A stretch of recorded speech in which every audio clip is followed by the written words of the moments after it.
Hello, it's Brent Sure to Leverage and Lean, and today is Monday, which means it's Macro Monday, and I can't think of a better way to start out your week than being more efficient and effective on your computer, and the best way to do that is use our latest macro. What kind of macro we posted this morning? Let me show you.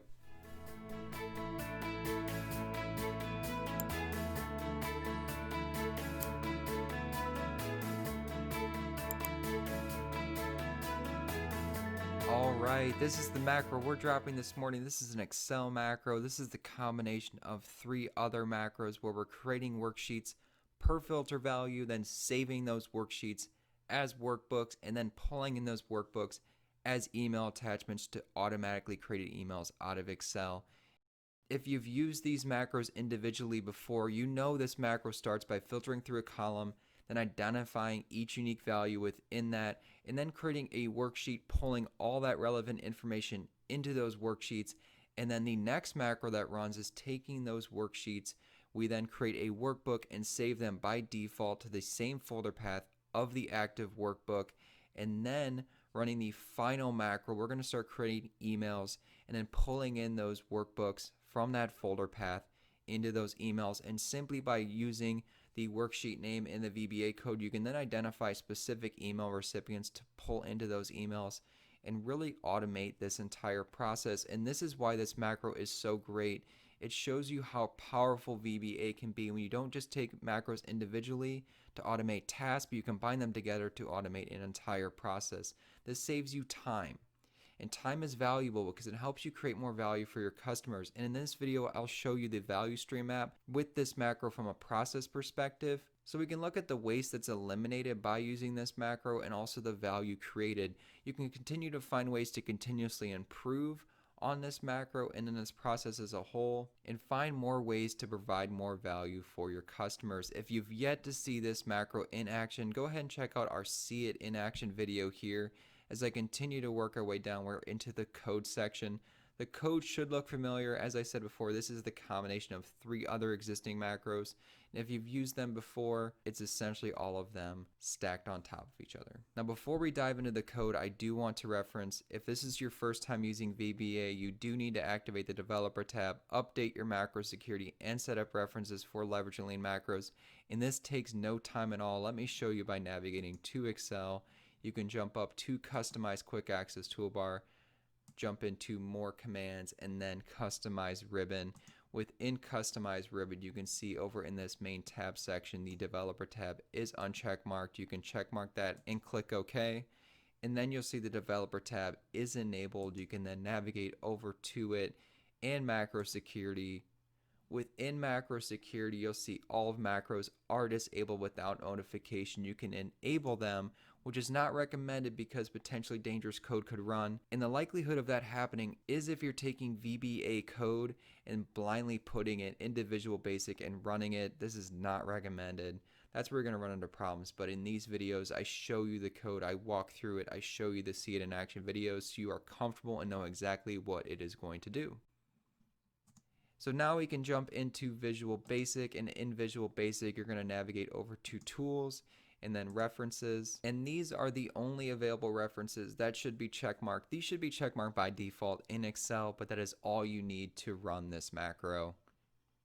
All right, while we're in Visual Basic, let's go ahead and create a module with this black drop-down arrow, and then we can select Module.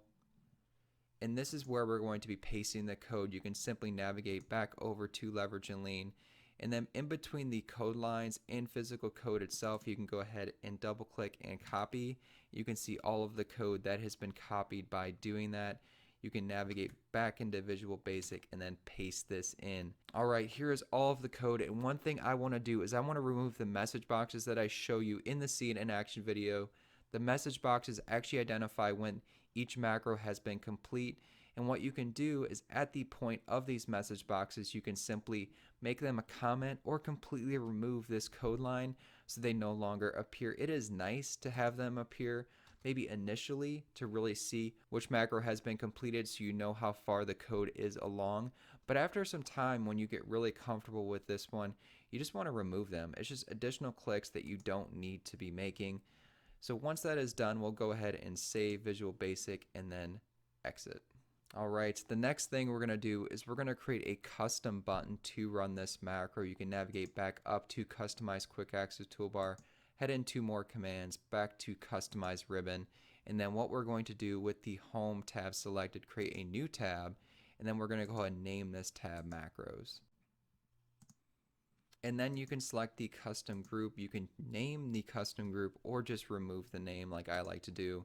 And then with the custom group selected, drop down popular commands, head over to macros, and then we are going to pull in this macro to this custom group. You can then rename the macro to make it look a lot nicer than it's currently at. You can see I've entered in some spaces, and then you can select an icon. I like to use this icon for this macro, and then click OK.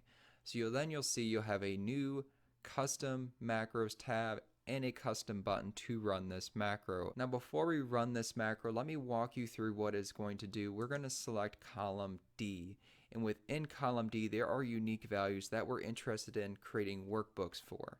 So this macro is going to start by looping through this column, finding all the unique values, and then creating a new worksheet for each of these values. It's then going to take each worksheet and save them as a workbook to the folder path of this active workbook. You can change the folder path, but by default, it is going to store these workbooks in the same folder path of the one you have currently open. The next thing is going to happen is using these workbooks, it's then going to create emails and pull them in as email attachments. You can do so much more to those emails. I'll show you the customized section here in a moment. So let's go ahead and run this macro.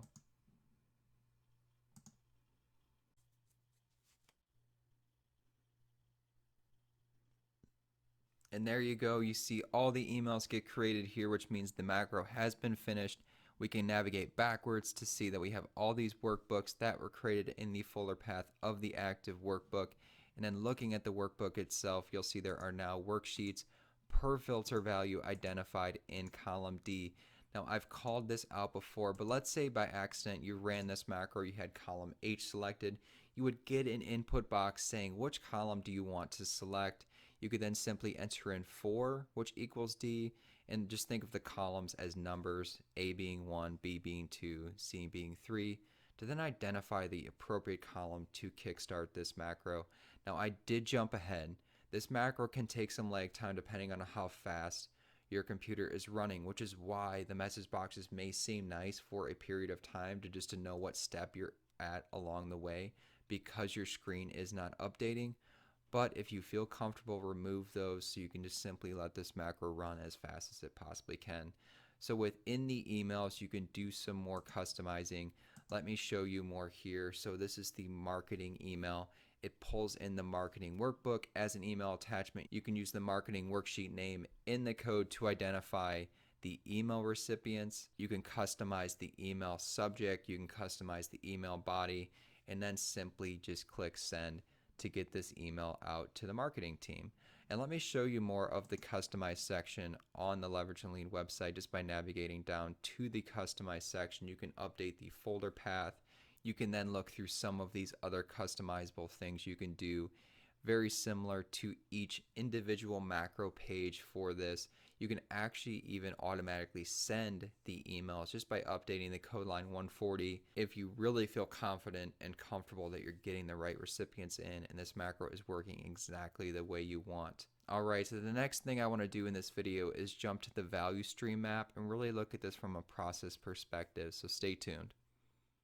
Alright, so here's the value stream map for this macro and really what it is accomplishing from a process perspective. If you haven't seen a value stream map before, really it's a lean tool that helps you identify waste, eliminate them, and then identify the value you're creating in a process. You can really exploit it. Really find ways to just make sure each step is providing value to the ultimate goal, which is delivering a service or a product to the customer. So you can see here the task that really needs to be accomplished is the data that's been received needs to be separated so it can be distributed to the appropriate recipients. Really anything in between doesn't really matter. You just want to take the data source, you want to separate it, and then get it off for a final review and then sent out to your recipients. So that process of separating the data isn't what's providing the value to the customer at all. It's just getting the relevant information to the customer as quickly and consistently as possible, which is really what I believe that this macro accomplishes. So the first thing that kickstarts this process is the data source. Now I'm coming into this blind. I do not know where the data source is coming from. It could come from a variety of things, but there always is the potential for additional automation. Let's say it's coming in as an email attachment. I recently created a macro where we can automatically save email attachments in Outlook, and potentially we could automatically open them and then kickstart this macro and automate the initial step from the data source. But not knowing, we're really just looking at it from the perspective you received the data, you've been tasked with separating it. So how do we really make sure that task of separating it is where we can eliminate the waste? So jumping into the first macro that runs, what this is doing, it is creating a new worksheet per filter value, the manual route. The time we're really creating additional waste would be to filter through each value, copy and paste it into a brand new worksheet. It's not just about the time taken for that, it's the potential of making mistakes. Can you imagine pasting the wrong information in the wrong titled worksheet? It could really cause a lot of problems giving the wrong information to the wrong customer. The next macro that is going to run is going to save worksheets as workbooks. When those worksheets are created with the relevant information, we then want to create separate workbooks so you can easily pull them in as email attachments. Manual route, you could simply look at those worksheets, then copy the information within them, create a separate workbook, save, paste, navigate, a bunch of opportunities to not just waste time, but also make mistakes. So the final macro that runs here is creating emails with those workbooks attached. You can even pull in the appropriate email recipients by referencing the worksheet name in the VBA code. Check out the customized section if you missed that. And I don't need to really harp on this too much. There is a lot of manual work that could go into this, and not just that, really critical mistakes that could happen, because this is the point where we're getting to the final review and you're sending out the email, which is really creating the value for the customer. So finding ways to automate this and make it more consistent and really mistake proof is very crucial to providing value in this process. And finally, the final review, I did get a little note here. You can automatically send emails from the previous macro, so this step may look different, but if you are by default displaying the emails for that final spot check to ensure the value is provided, you want to make sure the email recipients are right, the email attachments are correct, that workbook being pulled out as an email attachment is relevant to the customer before you hit send.